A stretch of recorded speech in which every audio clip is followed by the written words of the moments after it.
Reports. Idol Dennis, kamusta dito ang Paway? Please come in. Yes, Idol Lawrence, nakasaganan ti Century Old Power Church para kadagitay ang bisita iglesia. Itireto'y Semana Santa. Pas magita iti sango ti simbaan, nagdarined ito'y struktura iti simbaan sa Paydi, Tiampo, dagiti Castilla, Idol Lawrence. Amin nasuli iti simbaan ket pang-Instagramable.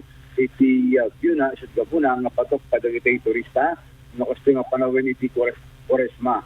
Sana nga during Holy Week yung pagdipatipay vacation iti bubing ket talaga sa masakada iti daydayan ng turista gabo kala to'y malapatrobak ng Spanish regime iti atmosphere no makitang iti langa iti Power Church iti Ilocos Norte. Iti agdama tan iti sa gisa nga umay mas pasyatata iti simbaan inexpectaran iti simbaan nga by tomorrow ang gana iti Domingo ket dagsa iti turista umay bisita iglesia iti Power Church ket iti panakamiling iti Semana Santa.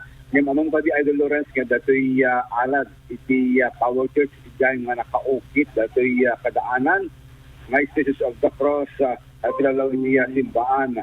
Makita pa lang iti agtama, dati langanat, tanikitikit iti bato, dati sangwanan, kitskigan, iti simbaan, dati dati, kaya nakakauna, nga Stations of the Cross, iti simbaan, iti iliti Paway, Ilocos Norte.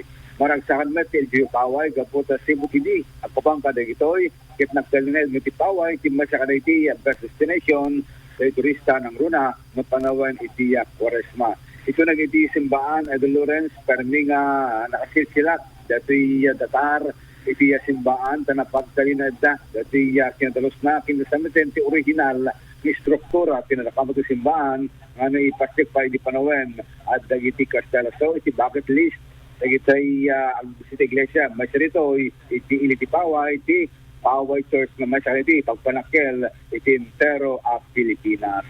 Idol Dennis Alipio, sa TAF, IFN.